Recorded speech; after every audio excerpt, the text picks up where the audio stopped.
King James. Yes. Really, I think it came from around 1616. Yes.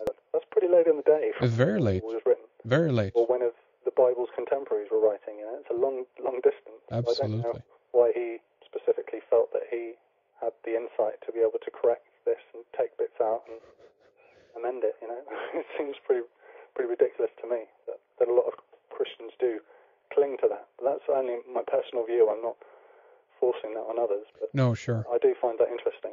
Absolutely. Now it's worth mentioning and bringing it up because again, it's very late and it's just so many other sources you can look at. From the Septuagint that was basically translated, I think, from Aramaic over to Greek. That's one version, and I personally don't know if there's any kind of good translations of that into English or whatnot. And of course there is a language barrier, so to speak, to cross where words we use today might not have been around back then, or the other way around. You know what I mean?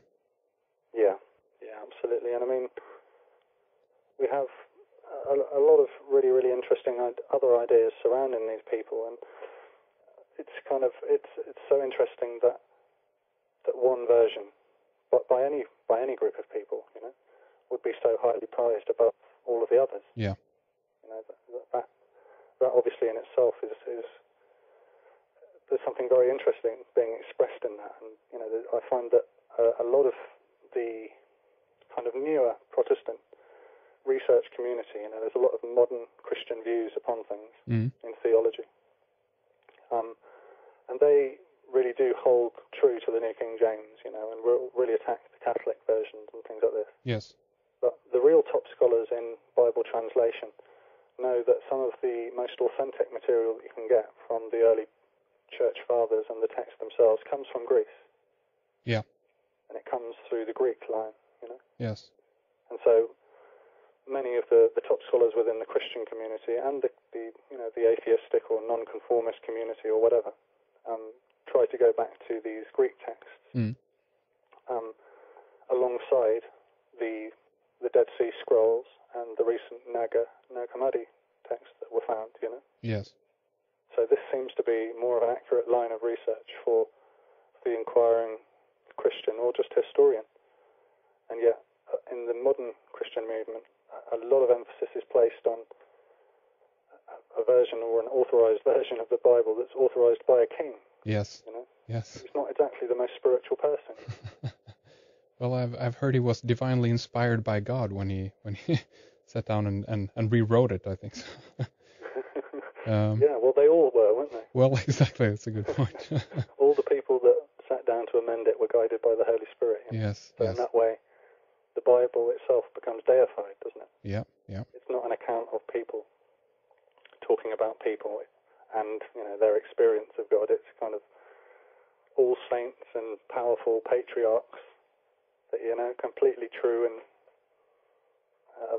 it's very interesting. So much importance is placed on these figures. If you were to talk about Noah or Moses or some of the other ideas surrounding them, you will be attacked by a lot of people.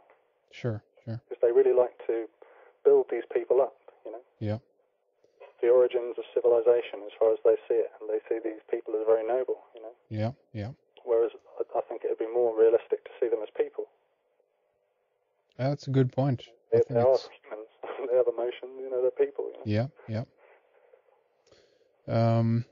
Okay, so let's see here. I think we are kind of slowly approaching the end here of our first hour. What do you think, Dan? Should we carry on? I mean, there's much more we can talk about when it comes to Newton and John Wood, I guess, and tie this in more maybe with the Temple of Solomon. What do you think, Dan? Yeah, absolutely. Yeah, I think we should carry on. Carry on, absolutely. Look through the rest.